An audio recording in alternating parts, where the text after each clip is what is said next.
കേന്ദ്ര സംസ്ഥാന സർക്കാരുകൾ സമൂഹത്തിന്റെ പുരോഗതിക്കും വളർച്ചയ്ക്കും വികസനത്തിനുമായി ആവിഷ്കരിച്ച് നടപ്പാക്കുന്ന പദ്ധതികൾ അറിയുവാനും നിബന്ധനകൾക്കനുസരിച്ച് അപേക്ഷിക്കുവാനും പദ്ധതിയുടെ ഗുണം പ്രയോജനപ്പെടുത്തുവാനും വേണ്ടി സമൂഹത്തിലാകെ ബോധവൽക്കരണം അത്യാവശ്യമാകുന്ന കാലമാണിത്. സമൂഹത്തെ സ്നേഹിക്കുകയും സമൂഹത്തിന്റെ പുരോഗതിക്കായി ആഗ്രഹിച്ച് യത്നിക്കുന്നവരും ഏറെ ശ്രദ്ധിച്ച് അർപ്പണബോധത്തോടെ പ്രവർത്തിക്കേണ്ട മേഖലയാണിത്. അല്ലെങ്കിൽ സർക്കാർ പദ്ധതികളുടെ ഗുണഫലങ്ങൾ അനുഭവിക്കുന്നതിൽ നിന്നും പല സമൂഹങ്ങളും പാടെ അവഗണിക്കപ്പെടും. അവഗണനയെക്കുറിച്ചുള്ള ആരവം ഉയർത്തുന്നതിന് മുമ്പ് പദ്ധതികൾ അറിയുവാനും അവ നേടുന്നതിനുള്ള തടസ്സങ്ങൾ മനസ്സിലാക്കി ഉത്തരവാദിത്തപ്പെട്ടവരിലൂടെ അവയ്ക്ക് പരിഹാരം നേടുവാനും ബോധപൂർവമായ നീക്കങ്ങൾ നടത്തേണ്ടതുണ്ട്. ഇക്കാര്യത്തിൽ ജനങ്ങൾക്ക് ഏറെ അറിവ് പകരുന്ന ഒരു പുസ്തകമാണ് സംസ്ഥാന സർക്കാരിൻ്റെ പബ്ലിക് റിലേഷൻസ് വകുപ്പ് പ്രസിദ്ധീകരിച്ചിട്ടുള്ള സർക്കാർ ധനസഹായ പദ്ധതികൾ എന്ന ഗ്രന്ഥം. 2019 പ്രസിദ്ധീകരിച്ച 364 പേജുള്ള ഈ പുസ്തകത്തിലൂടെ കടന്നു പോകുമ്പോഴാണ് ഇത്തരം പദ്ധതികൾ സർക്കാരിനുണ്ടോ എന്ന് പോലും ചിന്തിച്ചു പോവുക. ലൈഫ് മിഷന്റെ ചുമതലക്കാരനായിരുന്ന UV ജോസ് പബ്ലിക് റിലേഷൻസ് വകുപ്പ് ഡയറക്ടറായിരിക്കുമ്പോൾ പ്രസിദ്ധീകരിച്ച ഈ പുസ്തകം നിശ്ചയമായും സാമൂഹിക പ്രവർത്തകരെങ്കിലും സ്വന്തമാക്കി പഠിക്കേണ്ടതാണ്. സർക്കാരിൻ്റെ 32 വകുപ്പുകൾ വഴി നടപ്പാക്കുന്ന 100 കണക്കിന് സഹായ പദ്ധതികൾ, അവയ്ക്ക് അപേക്ഷിക്കേണ്ട വിലാസം അടക്കം പ്രധാനപ്പെട്ട എല്ലാ വിവരവും ഈ പുസ്തകം നൽകുന്നു.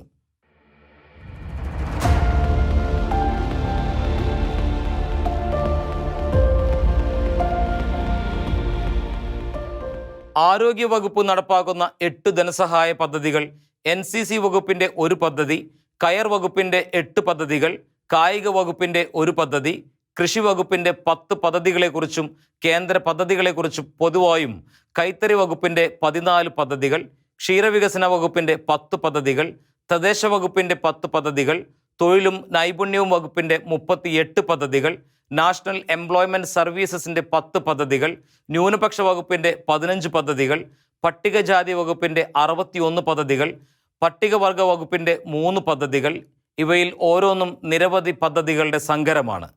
പിന്നോക്ക വിഭാഗ വികസന വകുപ്പിൻ്റെ 13 പദ്ധതികൾ, പൊതുവിദ്യാഭ്യാസ വകുപ്പിൻ്റെ 31 പദ്ധതികൾ, പ്രവാസി വകുപ്പിൻ്റെ 4 പദ്ധതികൾ, ഭാഗ്യക്കുറി വകുപ്പിൻ്റെ 2 പദ്ധതികൾ, മണ്ണു പര്യവേക്ഷണ വകുപ്പിൻ്റെ 5 പദ്ധതികൾ, മത്സ്യബന്ധന വകുപ്പിൻ്റെ 10 പദ്ധതികൾ, മുന്നോക്ക സമുദായ കോർപ്പറേഷൻ നടത്തുന്ന 4 പദ്ധതികൾ, മൃഗസംരക്ഷണ വകുപ്പിൻ്റെ 13 പദ്ധതികൾ, വനം വകുപ്പിൻ്റെ 4 പദ്ധതികൾ, വനിതാ വികസന വകുപ്പിൻ്റെ വായ്പാ പദ്ധതികൾ, വിനോദസഞ്ചാര വകുപ്പിൻ്റെ പൈതൃക സംരക്ഷണ പദ്ധതി, വ്യവസായ വകുപ്പിൻ്റെ സംരംഭക സഹായ പദ്ധതികളും സ്റ്റാർട്ടപ്പ് ധനസഹായ പദ്ധതിയും അടക്കം 6 പദ്ധതികൾ, വ്യാപാരി ക്ഷേമ ബോർഡിൻ്റെ 3 പദ്ധതികൾ, സഹകരണ വകുപ്പിൻ്റെ 8 പദ്ധതികൾ, സാമൂഹിക നീതി വകുപ്പിൻ്റെ 24 പദ്ധതികൾ, സാംസ്കാരിക വകുപ്പിൻ്റെ 7 പദ്ധതികൾ, സിവിൽ സപ്ലൈസ് വകുപ്പിൻ്റെ 3 പദ്ധതികൾ, സൈനിക ക്ഷേമ വകുപ്പിൻ്റെ 10 പദ്ധതികൾ, റവന്യൂ വകുപ്പിൻ്റെ 9 പദ്ധതികൾ എന്നിവകളുടെ വിവരങ്ങളാണ് പുസ്തകം തരുന്നത്. സർക്കാരിൻ്റെ അപേക്ഷാ ഫോറങ്ങൾക്കുള്ള വെബ്സൈറ്റ് ലിങ്കുകൾ, പോലീസ് നമ്പറുകൾ എന്നിവയും ലഭിക്കും.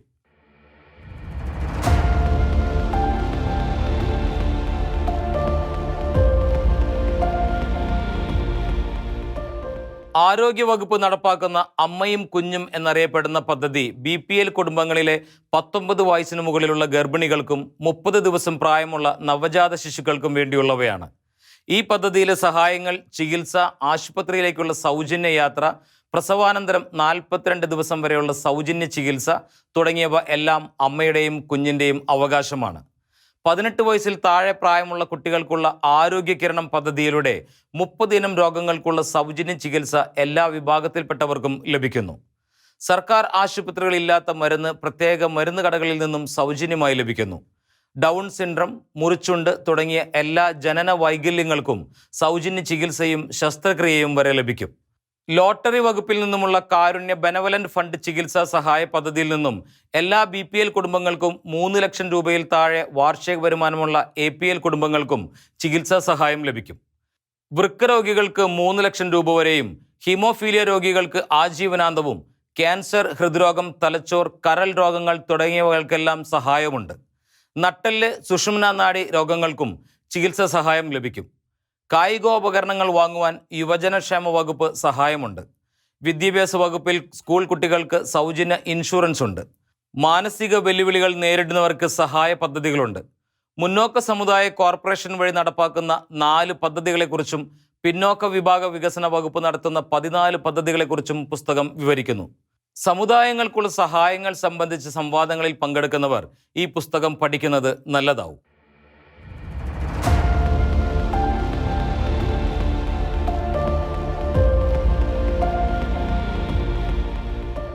അടുത്ത കാലത്ത് വാർത്താ പ്രാധാന്യം നേടിയ ന്യൂനപക്ഷ ക്ഷേമ പദ്ധതികൾ സംബന്ധിച്ചും കണ്ണു തുറപ്പിക്കുന്ന അറിവുകളാണ് ഇവിടെ നിന്നും ലഭിക്കുക. കേരളത്തിലെ ന്യൂനപക്ഷങ്ങൾക്കിടയിൽ മുസ്ലിമുകൾക്കും മറ്റ് 5 ന്യൂനപക്ഷങ്ങൾക്കുമായി 80-20 ആയി വിഭജിക്കപ്പെടുന്നത് ഏതാനും ചില സ്കോളർഷിപ്പുകളല്ലെന്നും ഭവന നിർമ്മാണത്തിനും മക്കളുടെ വിവാഹത്തിനും സ്വന്തം വിവാഹത്തിനും വരെയുള്ള സഹായ പദ്ധതികളാണെന്നും പുസ്തകം കാണിച്ചു തരുന്നു. ന്യൂനപക്ഷ വകുപ്പിൻ്റെതായി പുസ്തകത്തിലുള്ളത് ഇത്രയും പദ്ധതികളാണ്. 1. ഇമ്പിച്ചിബാവ ഭവന നിർമ്മാണ പദ്ധതി. ന്യൂനപക്ഷങ്ങളിൽപ്പെട്ട വിധവകൾക്കും വിവാഹബന്ധം വേർപ്പെടുത്തിയ സ്ത്രീകൾക്കും ഭവന നിർമ്മാണത്തിന് 4 ലക്ഷം രൂപ വരെ തിരിച്ചടയ്ക്കേണ്ടാത്ത ധനസഹായം. 2. ഇമ്പിച്ചിബാവ ഭവന പുനരുദ്ധാരണ പദ്ധതി. ന്യൂനപക്ഷങ്ങളിൽപ്പെട്ട വിധവകൾക്കും വിവാഹബന്ധം വേർപ്പെടുത്തിയ സ്ത്രീകൾക്കും ഭവന പുനരുദ്ധാരണത്തിന് 50,000 രൂപ തിരിച്ചടയ്ക്കേണ്ടാത്ത ധനസഹായം. 3. സൗജന്യ വ്യക്തിത്വ വികസന കരിയർ ഗൈഡൻസ് പരിശീലനം. ഹൈസ്കൂൾ വിദ്യാർത്ഥികൾക്ക് കരിയർ ഗൈഡൻസ് കോഴ്സുകൾ ഒരു ജില്ലയിൽ 10 ക്യാമ്പുകൾ വരെ സംഘടിപ്പിക്കും. 100 പേർക്ക് പ്രവേശനം. 4. CH Muhammad Koya scholarship. ബിരുദത്തിന് പഠിക്കുന്ന 3000 വിദ്യാർത്ഥിനികൾക്കും ബിരുദാനന്തര ബിരുദത്തിന് പഠിക്കുന്ന വിദ്യാർത്ഥിനികൾക്കും യഥാക്രമം 5000 രൂപയും 6000 രൂപയും വെച്ച് നൽകുന്നു. പ്രൊഫഷണൽ കോഴ്സിന് പഠിക്കുന്ന 1000 പേർക്ക് 7000 രൂപ വെച്ചും നൽകുന്നു. 5. Professor Joseph Mundassery scholarship. SSLC മുതലുള്ള സമർത്ഥരായ പാവപ്പെട്ട വിദ്യാർത്ഥികൾക്ക് 10,000 രൂപ വെച്ചും ബിരുദാനന്തര വിദ്യാർത്ഥികൾക്ക് 15,000 രൂപ വെച്ചും സ്കോളർഷിപ്പ്. 6. സ്വകാര്യ ITI ഫീ റീംബേഴ്സ്മെൻറ്റ് സ്കീം. സർക്കാർ അംഗീകൃത സ്വകാര്യ ITIകളിൽ പഠിക്കുന്ന വിദ്യാർത്ഥികൾക്ക് ഫീസ് തിരിച്ചു നൽകുന്നു. 2 വർഷ കോഴ്സിന് 20,000 രൂപ വീതവും 1 വർഷ കോഴ്സിന് 10,000 രൂപയും ലഭിക്കും. 7. അക്കൗണ്ടൻസി കോഴ്സുകൾക്ക് സ്കോളർഷിപ്പ് 15,000 രൂപ. 8. സിവിൽ സർവീസ് പരീക്ഷാ കോച്ചിംഗ് കോഴ്സ് ഫീസ് 20,000 രൂപയും ഹോസ്റ്റൽ ഫീസ് 10,000 രൂപയും റീംബേഴ്സ്മെൻറ്റ്. 1 വർഷം 200 പേർക്ക് ഈ ആനുകൂല്യം ലഭിക്കും. 9. ഉറുദു 1-ാം ഭാഷ ക്യാഷ് സ്കോളർഷിപ്പ്. ഉറുദു 1-ാം ഭാഷയായി പഠിച്ച് A+ നേടുന്ന SSLC ഹയർ സെക്കൻഡറി വിദ്യാർത്ഥികൾക്ക് 1000 രൂപ cash scholarship. 10. Doctor APJ Abdul Kalam scholarship. 1000 polytechnic വിദ്യാർത്ഥികൾക്ക് വർഷം തോറും 6000 രൂപ വീതം. 11. Mother Teresa scholarship. നഴ്സിംഗ് വിദ്യാർത്ഥികൾക്ക് പ്രതിവർഷം 15,000 രൂപ. 12. കേരളത്തിലെ മദ്രസ അധ്യാപക ക്ഷേമനിധിയും പെൻഷൻ പദ്ധതിയും. സ്വന്തം വിവാഹത്തിനും മക്കളുടെ വിവാഹത്തിനും 10,000 രൂപ വീതം. ചികിത്സാ സഹായം 25,000 രൂപ വരെ. 2.5 ലക്ഷം രൂപ ഭവന നിർമ്മാണ വായ്പ. 13. സംസ്ഥാന ന്യൂനപക്ഷ ധനകാര്യ കോർപ്പറേഷൻ. സ്വയം തൊഴിൽ കണ്ടെത്തുവാൻ 10 ലക്ഷം രൂപ. വിദ്യാഭ്യാസത്തിന് 7.5 ലക്ഷം രൂപ വരെ. വിദേശ ജോലിക്ക് പോകുന്നവർക്ക് വിസ ക്രമീകരിക്കുന്നതിന് 2 ലക്ഷം. ഉദ്യോഗസ്ഥർക്ക് വിവിധ ആവശ്യങ്ങൾക്കായി 2.5 ലക്ഷം രൂപ. 14. ന്യൂനപക്ഷങ്ങൾക്കുള്ള അനുബന്ധ സ്കോളർഷിപ്പുകൾ. 1 മുതൽ 10 വരെ ക്ലാസ്സുകളിൽ പഠിക്കുന്നവർക്ക് pre metric scholarship, post metric scholarship. 15. ന്യൂനപക്ഷ യുവജനതയ്ക്കുള്ള സൗജന്യ പരിശീലന കേന്ദ്രങ്ങളും ഉപകേന്ദ്രങ്ങളും. PSC, UPSC banking, railway board പരീക്ഷകൾക്ക് സൗജന്യ പരിശീലനം 6 മാസത്തേക്ക്. ന്യൂനപക്ഷ വിദ്യാർത്ഥികൾക്കും യുവാക്കൾക്കും പരിശീലനം കൊടുക്കുവാൻ 17 കേന്ദ്രങ്ങളും ന്യൂനപക്ഷ വകുപ്പ് നടത്തുന്നുണ്ട്. അവയെല്ലാം തന്നെ മുസ്ലിം ഭൂരിപക്ഷ പ്രദേശങ്ങളിലാണ്. അതുകൊണ്ടാണ് ജനസംഖ്യ ആനുപാതികമായി ആനുകൂല്യങ്ങൾ വിഭജിക്കപ്പെടണം എന്ന വാദം കോടതി അംഗീകരിച്ചത്.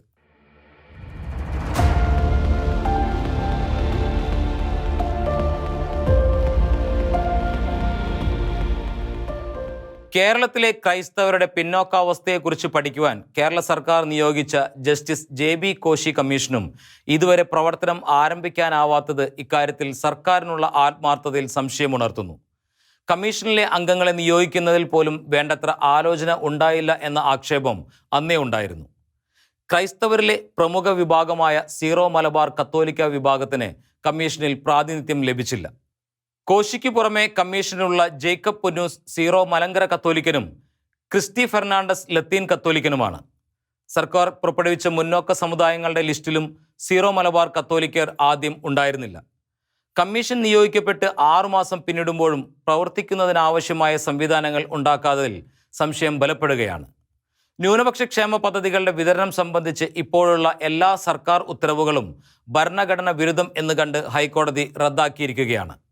ന്യൂനപക്ഷ വകുപ്പ് കൈകാര്യം ചെയ്യുന്ന മുഖ്യമന്ത്രിയിൽ നിന്നും പ്രതീക്ഷിച്ച ചടുലത കാര്യങ്ങൾക്ക് കൈവരുന്നില്ല. തിരഞ്ഞെടുപ്പ് തന്ത്രമായിരുന്നോ എല്ലാം എന്ന സംശയം പോലും ഉയരുകയാണ്. 1 വർഷത്തേക്കാണ് കമ്മീഷന് കാലാവധി നിശ്ചയിച്ചിരുന്നത്.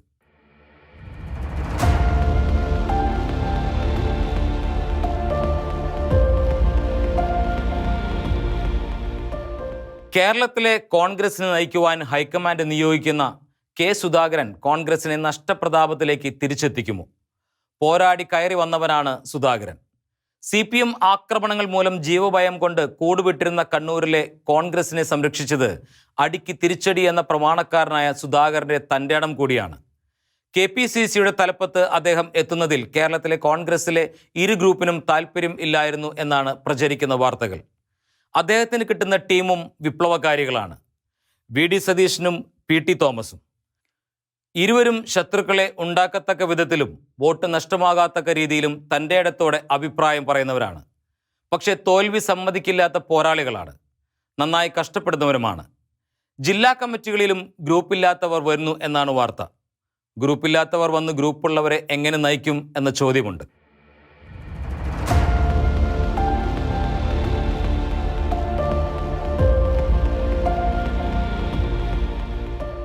പുതിയ നായകരെ നിയമിച്ച പാർട്ടി ഹൈക്കമാൻഡ് വല്ലാതെ ദുർബലമാണ്. ഒന്നും ചെയ്യാനാവാതെ അവർ പതറുന്നതുപോലെ. BJPക്ക് ബദലാകുവാൻ ഇന്നത്തെ നേതൃത്വത്തിലൂടെ കോൺഗ്രസിനാവുമെന്ന് വിശ്വസിക്കുന്നവർ കുറവാകും. കോൺഗ്രസിലെ ജനപ്രിയരായ നേതാക്കൾ പാർട്ടി വിടുകയാണ്. അവർ ശത്രുപാളയത്തിൽ ചേക്കേറുന്നു.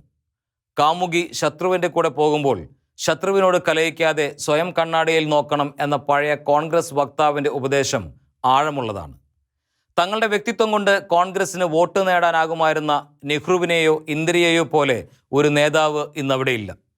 കല്ലിൽ പിളർക്കുന്ന കൽപ്പനകൾക്ക് സാധിച്ചിരുന്ന ഇന്ദിര എന്ന ഹൈക്കമാൻഡിൻ്റെ നിഴൽ പോലുമാകാൻ അവർക്കാവുന്നില്ല. കേരളത്തിൽ വന്ന് മത്സരിച്ച് ലോക്സഭ കാണാം എന്നല്ലാതെ കോൺഗ്രസ് ഹൈക്കമാൻഡിന് കേരളത്തിൽ എന്തു ചെയ്യാനാവും? ആരാണ് ഹൈക്കമാൻഡ് എന്ന ചോദ്യം തന്നെ ഉയരുന്നു. കോൺഗ്രസ് അധ്യക്ഷ പദം രാജിവെച്ചു പോയ രാഹുൽ തന്നെയാണ് അധികാരമില്ലാതെ കാര്യങ്ങൾ തീരുമാനിക്കുന്നത്. അദ്ദേഹം കൊണ്ടുവരുന്നവരിൽ മിക്കവർക്കും പാർട്ടിക്ക് ഒരു പ്രയോജനവും ചെയ്യാനായില്ല എന്നതും ചരിത്രം. എല്ലാവർക്കും പദവികൾ മതി, ഉത്തരവാദിത്തങ്ങൾ താല്പര്യമില്ല. ക്ലേശകരമായ ദൗത്യം. അതുകൊണ്ട് തന്നെ നഷ്ടപ്രതാപം വീണ്ടെടുക്കുവാനുള്ള മോഹം നിറവേറണമെങ്കിൽ ഏറെ വിയർപ്പൊഴുക്കേണ്ടി വരും. സാധാരണ പ്രവർത്തകരുടെ വികാരം അറിയുന്ന സുധാകരൻ എത്തിയതോടെ അണികളിൽ പുത്തൻ ആവേശമുണ്ടായിട്ടുണ്ട് എന്നത് സത്യമാണ്. ഗ്രൂപ്പ് നേതാക്കൾക്ക് വലിയ സ്വാധീനമുള്ള പാർട്ടി സംവിധാനവും വല്ലാതെ ദുർബലമായ മുന്നണിയുമാണ് ഇപ്പോൾ കോൺഗ്രസിനുള്ളത്. ഏത് തീരുമാനമെടുത്താലും നടപ്പാക്കുവാൻ ബുദ്ധിമുട്ടാവും. ഗ്രൂപ്പ് നേതാക്കൾ ഏറെ ജനപിന്തുണ ഉള്ളവരാണ്. അവരെ സൈഡ് ലൈൻ ചെയ്തുള്ള യാത്ര ആയാസകരമാകും. സെമി കേഡർ സംവിധാനമൊക്കെ നല്ല ആശയങ്ങളാണ്. ഗ്രൂപ്പ് നേതാക്കൾ സമ്മതിക്കുമോ എന്നാണ് അറിയേണ്ടത്. ഒറ്റയ്ക്ക് അധികാരം പിടിക്കുവാൻ ശക്തിയില്ലാത്തത് കൊണ്ടാണ് പാർട്ടികൾ മുന്നണികളായി മത്സരിക്കുന്നത്. ശക്തിയുള്ള ഘടകകക്ഷികൾ ഉണ്ടാവേണ്ടത് അതുകൊണ്ട് തന്നെ അനിവാര്യമാണ്. ചങ്ങലയിലെ ഏറ്റവും ദുർബലമായ കണ്ണിയുടെ കരുത്താണ് ചങ്ങലയുടെ കരുത്ത് എന്ന സത്യം എല്ലാവരും മനസ്സിലാക്കണം. ഒരാളുടെ ചെലവിൽ ശക്തരാകുവാനുള്ള കളികൾ എല്ലാവരും ഉപേക്ഷിക്കുകയും പരസ്പരം ബലപ്പെടുത്തുകയും വേണം. ജനാധിപത്യ മുന്നണിയിൽ കോൺഗ്രസിനെ പോലെ ലീഗും കേരള കോൺഗ്രസും RSPയും തങ്ങളുടെ തട്ടകങ്ങളിൽ ശക്തരാകണം. അതിനുള്ള ഒത്താശയും ഉണ്ടാകണം. പരസ്പരം ബലപ്പെടുത്തി ശക്തരാകുവാനാണ് മുന്നണി. എന്നാൽ ജനാധിപത്യ മുന്നണിയിൽ കോൺഗ്രസും ലീഗും ഒഴികെ എല്ലാ ഘടകകക്ഷിക്കും ഒതുക്കപ്പെട്ടതിൻ്റെയും നഷ്ടപ്പെട്ടതിൻ്റെയും കഥകളാണുള്ളത്. ഒതുക്കാൻ നോക്കിയാൽ ഒതുങ്ങും എന്നതാണ് സത്യം. കോൺഗ്രസിൽ നിന്നും അണികളെ പിടിക്കുവാൻ NCPയും കേരള കോൺഗ്രസ് മുന്നണിയും വഴി നടത്തുന്ന നീക്കങ്ങൾ തടയണം. BJPയിലേക്ക് ഉണ്ടാകാവുന്ന ഒഴുക്കും തടയാനാവണം. BJP ക്രൈസ്തവരെ കൂടെ നിർത്താൻ വല്ലാതെ ആഗ്രഹിക്കുന്നുണ്ട്. ആ രീതിയിലുള്ള ചിന്ത ക്രൈസ്തവരിൽ ബലപ്പെടുന്നുമുണ്ട്. കേന്ദ്ര ഭരണത്തിൻ്റെ സംവിധാനങ്ങൾ മുഴുവൻ അവർ പ്രയോജനപ്പെടുത്തി നോക്കും. കേരളത്തിലെ BJPയിലെ ഇപ്പോഴത്തെ കലാപങ്ങൾ അവസാനിച്ചാൽ ഉടനെ അതിനുള്ള നീക്കം ആരംഭിക്കും. അവിടെ നിന്നും പിടിക്കാനാവണം. 1969 പോലെ ഇടതുമുന്നണി പിളർത്താനായാൽ കളി കേമമാവും. കോൺഗ്രസും ഘടകകക്ഷികളും കൂടുതൽ ശക്തമായാലേ ഇടതുമുന്നണിയോട് പോരാടാനാവൂ. സുധാകര കാലത്തിന് കാലമാകാനാവൂ.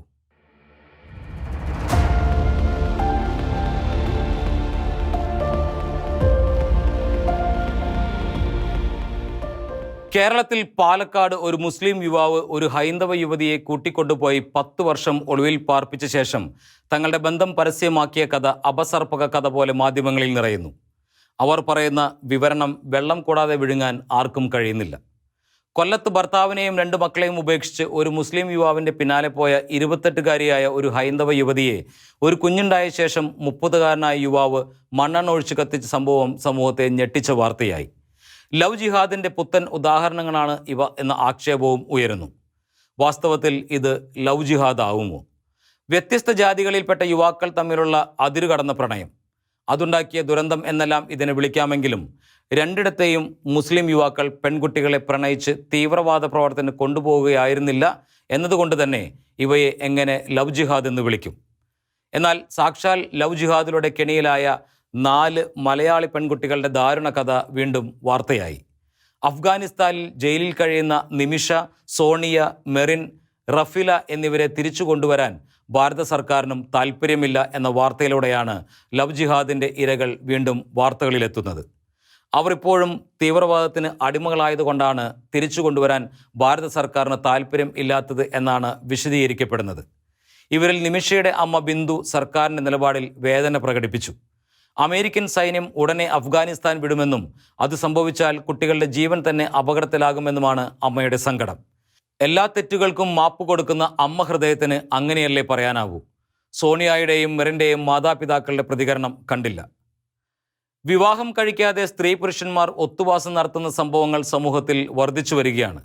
കൊച്ചിയിൽ അങ്ങനെ ജീവിച്ച യുവതി യുവാക്കളിൽ പുരുഷൻ സ്ത്രീയെ കഠിനമായി ദേഹോപദ്രവം ചെയ്തതിൻ്റെ ഞെട്ടിപ്പിക്കുന്ന ദൃശ്യങ്ങളുമായി പോലീസ് പരാതിയുണ്ടായി. 33-കാരനാണ് യുവാവ്. യുവതിക്ക് 27 വയസ്സാണ് പ്രായം. സ്ത്രീയുടെ ശരീരത്തിലാകെ ആക്രമണത്തിൻ്റെ പാടുകൾ കാണാം. പ്രതി പോലീസ് പിടിയിലായിട്ടുണ്ട്. കൊല്ലത്ത് വധിക്കപ്പെട്ട പെൺകുട്ടിയും ഒത്തുവസിക്കുന്നവളായിരുന്നു. ഇത്തരം ദാരുണ സംഭവങ്ങൾ കണ്ടിട്ടും എന്തേ പെൺകുട്ടികൾ ഇത്തരം ജീവിതത്തിനൊക്കെ തയ്യാറാകുന്നു എന്നതാണ് അമ്പരപ്പിക്കുന്ന ചോദ്യം.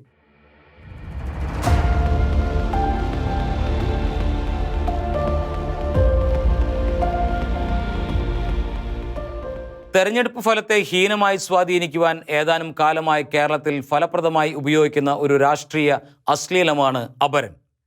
വിജയസാധ്യതയുള്ള സ്ഥാനാർത്ഥിയുടെ പേരിലോ ചിഹ്നത്തിലോ സമാനതയുള്ള സ്ഥാനാർത്ഥികളെ രംഗത്തിറക്കിക്കൊണ്ട് വോട്ടുകൾ മോഷ്ടിച്ചു മാറ്റി തെരഞ്ഞെടുപ്പ് ഫലത്തെ അനുകൂലമാക്കുന്ന ഹീനതന്ത്രം. കേരളത്തിൽ ഈ ഹീനതന്ത്രം മൂലം തെരഞ്ഞെടുപ്പ് ഫലത്തിൽ വലിയ മാറ്റമുണ്ടാക്കാനായിട്ടുണ്ട്. 1980-ൽ മൂവാറ്റുപുഴ ലോക്സഭാ മണ്ഡലത്തിൽ കേരള കോൺഗ്രസിലെ TM ജേക്കബ് തൻ്റെ സ്ഥാനാർത്ഥിക്കായി ഈ തന്ത്രം ഫലപ്രദമായി ഉപയോഗിച്ചു. 1980-ൽ ഇടതുമുന്നണി സ്ഥാനാർത്ഥിയായി കേരള കോൺഗ്രസ് മാണി പക്ഷത്തെ ജോർജ് ജെ മാത്യു കുതിര ചിഹ്നത്തിൽ അവിടെ മത്സരിക്കുന്നു. കേരള കോൺഗ്രസ് ജോസഫ് വിഭാഗത്തിൽ ജോർജ് ജോസഫ് മുണ്ടയ്ക്കൽ ആന ചിഹ്നത്തിൽ മത്സരിക്കുന്നു. ജേക്കബ് ഒരു അപരനെ രംഗത്തിറക്കി. ചിഹ്നം ഒട്ടകം. ബാലറ്റ് പേപ്പറിൽ കാണുമ്പോൾ ഒറ്റനോട്ടത്തിൽ കുതിര പോലിരിക്കും. മാണിയുടെ ഒരുക്കുകോട്ടയായി കണക്കാക്കപ്പെട്ട മൂവാറ്റുപുഴയിലെ ഫലം വന്നപ്പോൾ ജോർജ് മാത്യു 4530 വോട്ടിന് തോറ്റു. ഒട്ടകം 11,889 വോട്ട് പിടിച്ചതോടെയാണ് ആ തകർച്ച ഉണ്ടായത്. അടുത്ത സുപ്രസിദ്ധമായ ദുരന്തമുണ്ടായത് ആലപ്പുഴയിലാണ്. അവിടെ സാക്ഷാൽ VM സുധീരൻ മത്സരിക്കുന്നു. 1996 മുതൽ സുധീരൻ ജയിക്കുന്ന മണ്ഡലമാണ് ആലപ്പുഴ. ഇടതുമുന്നണി സ്വതന്ത്രനായി ഡോക്ടർ KS മനോജിനെ രംഗത്തിറക്കി. അപരനായി VS സുധീരനെയും. ഫലം വന്നപ്പോൾ 1009 വോട്ടിന് VM സുധീരൻ തോറ്റു. VS സുധീരൻ പിടിച്ചത് 8282 വോട്ട്. ഇനി മഞ്ചേശ്വരത്തെ കഥ. 2016-ൽ അവിടെ BJP നേതാവ് K സുരേന്ദ്രൻ തോറ്റത് വെറും 89 വോട്ടിന്. അന്ന് സ്വതന്ത്രനായി മത്സരിച്ച K സുന്ദര പിടിച്ചത് 467 വോട്ട്. സ്വാഭാവികമായും സുന്ദര എന്ന അപരനാണ് തൻ്റെ തോൽവിക്ക് കാരണമെന്ന് സുരേന്ദ്രൻ കരുതി. ഇക്കുറി കൂടുതൽ പ്രതീക്ഷയോടെ സുരേന്ദ്രൻ മത്സരിക്കാനെത്തി. K സുന്ദരയും വന്നു. അദ്ദേഹത്തെ മാറ്റിയാൽ തനിക്ക് ജയം എളുപ്പമാകുമെന്ന് സുരേന്ദ്രൻ കരുതി. സുന്ദര പറയുന്ന കഥയനുസരിച്ച് അദ്ദേഹം 2.5 ലക്ഷം രൂപയും ഒരു മൊബൈൽ ഫോണും വാങ്ങി സ്ഥാനാർത്ഥിത്വം പിൻവലിച്ചു. എന്നിട്ടും സുരേന്ദ്രൻ ജയിച്ചില്ല. 745 വോട്ടിന് തോറ്റു. എന്തുകൊണ്ടാവും സുന്ദര ഈ വെളിപ്പെടുത്തലിന് വന്നത്? പണം മേടിച്ചു മാറിയ കാര്യം നേരത്തെ പറയാതിരുന്നത്. അദ്ദേഹത്തിൻ്റെ ഉദ്ദേശശുദ്ധിയിൽ സംശയം ആർക്കുമുണ്ടാവും. സുന്ദരയുടെ വെളിപ്പെടുത്തൽ അനുസരിച്ച് മഞ്ചേശ്വരത്തെ CPM സ്ഥാനാർത്ഥി VV രമേശൻ നൽകിയ പരാതിയിൽ പോലീസ് കേസെടുത്തിരിക്കുകയാണ്. കേസന്വേഷണം ക്രൈംബ്രാഞ്ചിന് വിട്ടു. ഇന്ത്യൻ ശിക്ഷാ നിയമത്തിലെ 171B വകുപ്പ് അനുസരിച്ചാണ് കേസ്. ശിക്ഷിക്കപ്പെട്ടാൽ 1 വർഷത്തെ തടവും 5 വർഷം മത്സരിക്കുന്നതിന് വിലക്കുമുണ്ടാകാം. ഇവിടെ ആരാണ് യഥാർത്ഥ കുറ്റവാളി? പണം വാങ്ങി പിന്മാറി എന്ന് പറയുന്ന സുന്ദരയോ, പണം കൊടുത്ത സുരേന്ദ്രനോ? സുന്ദരയും അദ്ദേഹത്തെ പോലുള്ള അപരന്മാരല്ലേ പൊതുജീവിതത്തിന് അപമാനം? സ്ഥാനാർത്ഥിയായി നിൽക്കുന്നത് ജയിക്കാനല്ല, പണമുണ്ടാക്കുവാനാണ്. അല്ലെങ്കിൽ പണം വാങ്ങിച്ചാണ് അയാൾ സ്ഥാനാർത്ഥിയാകുന്നത്. തങ്ങളറിയാതെ തങ്ങളെ കബളിപ്പിക്കുന്ന ഇത്തരക്കാരെയല്ലേ പൊതുസമൂഹം ഒറ്റപ്പെടുത്തേണ്ടത്, കോടതി ശിക്ഷിക്കേണ്ടത്. അല്ലാതെ ജയസാധ്യതയ്ക്ക് തടസ്സമുണ്ടാകുന്ന അപരന്മാരുടെ വാശിക്ക് വഴങ്ങി അവരെ ഒഴിവാക്കുവാൻ നോക്കുന്നവരെയാണോ? സുരേന്ദ്രനോടും BJPയോടുമുള്ള എതിർപ്പ് മൂലം ഇത്തരം വിവാദങ്ങളിൽ ഓരോ പാർട്ടിയും എടുക്കുന്ന രാഷ്ട്രീയ നിലപാടുകൾ പൊതുജീവിതത്തെ കൂടുതൽ മലീമസമാക്കുന്നതാണ്. സുന്ദരിക്ക് വേണ്ടിയാണ് മിക്കവരും നിൽക്കുന്നത്. പ്രതിഫലം വാങ്ങിച്ച് സ്ഥാനാർത്ഥിത്വം വിറ്റവനെ വലിയവനാക്കുന്നു. ഇത്തരക്കാർ വില പറയുന്നവരാകുന്നത് അപമാനകരമല്ലേ?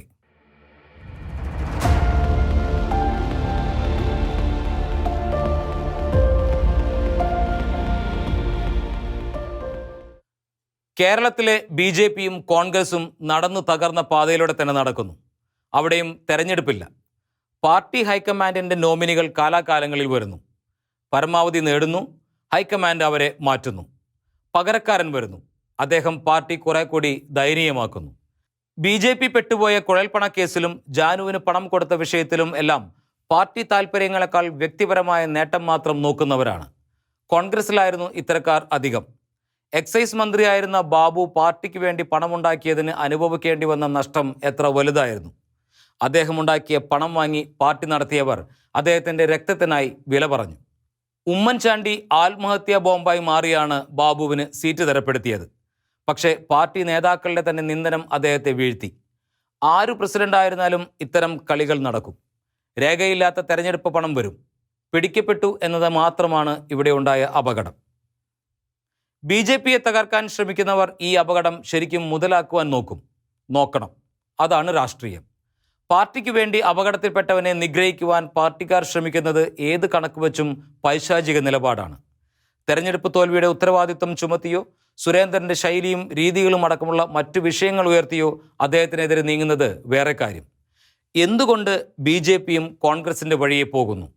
പ്രസിഡന്റിനെ തെരഞ്ഞെടുക്കുന്നില്ല, ദേശീയ നേതൃത്വം നോമിനേറ്റ് ചെയ്യുന്നു. പക്ഷേ ഈ കേസുകളിലെല്ലാം ഇപ്പോൾ സുരേന്ദ്രൻ നയാമികമായി അപകടത്തിലാണ്. എന്നാൽ ഇതിലൂടെ അദ്ദേഹത്തിന് ലഭിക്കാവുന്ന ഒരു അനുഗ്രഹമുണ്ട്. തിരഞ്ഞെടുപ്പ് പരാജയത്തിന് അദ്ദേഹത്തെ ഇപ്പോൾ സ്ഥാനഭ്രഷ്ടനാക്കുവാൻ BJP കേന്ദ്ര നേതൃത്വം മടിക്കും. അതായത് ഉർവശി ശാപം പോലാവുകയാണ് സുരേന്ദ്രന് ഈ വിവാദങ്ങൾ. അദ്ദേഹം സംസ്ഥാന നേതാവായി കുറേ കാലം കൂടി തുടരാൻ സാധ്യത കൂടി.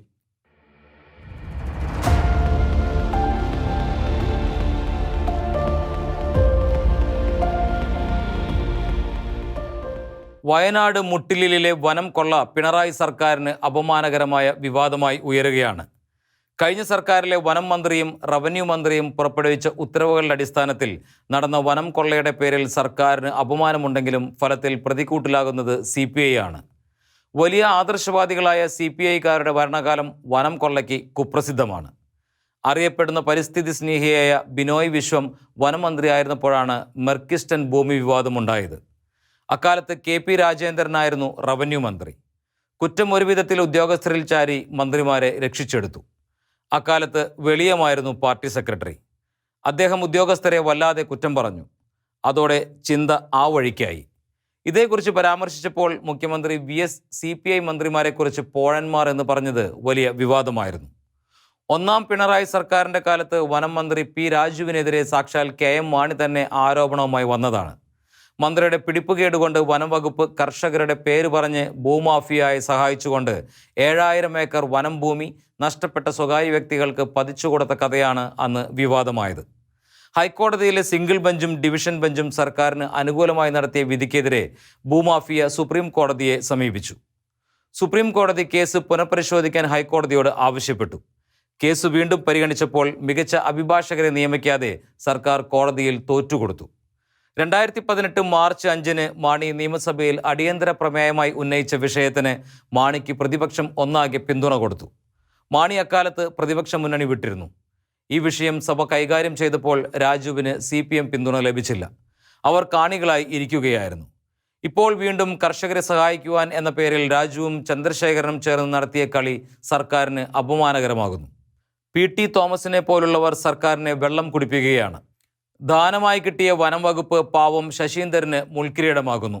ഉത്തരവ് ദുരുപയോഗിച്ച ഉദ്യോഗസ്ഥരെ പറഞ്ഞ് CPI പതിവ് പോലെ തടിതപ്പും.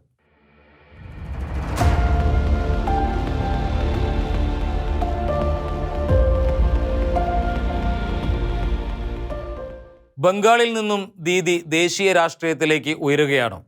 നിയമസഭാ തെരഞ്ഞെടുപ്പിൽ ദീദിക്കെതിരെ എല്ലാ ആയുധവും പ്രയോഗിച്ചിട്ടും BJPയെ അവർ ദയനീയമായി തോൽപ്പിച്ചു. ഇപ്പോൾ BJPയിൽ നിന്ന് ജയിച്ചവർ തന്നെ ദീദിയുടെ കൂടാരത്തിലേക്ക് തിരിച്ചെത്തുകയാണ്. അവരിൽ BJPയുടെ ദേശീയ വൈസ് പ്രസിഡന്റായ മുകുൾ റോയ് വരെ ഉണ്ട്.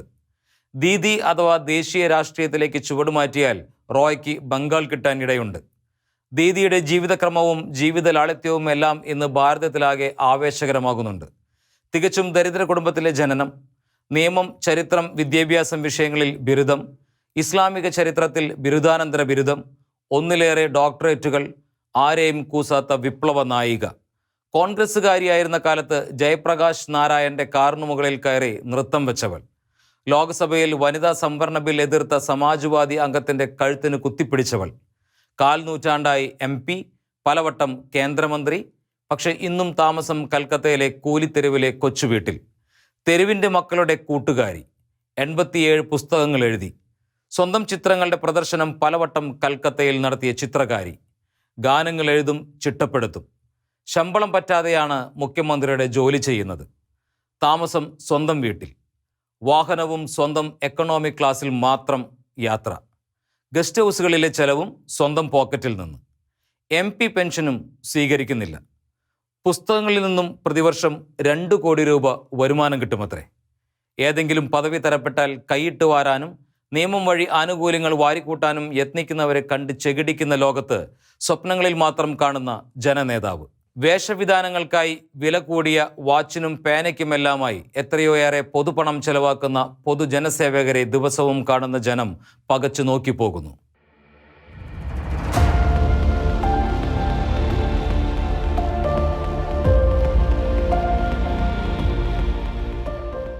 ഷീലോഹന്റെ കാഴ്ചകൾ ഇനി അടുത്തയാഴ്ച.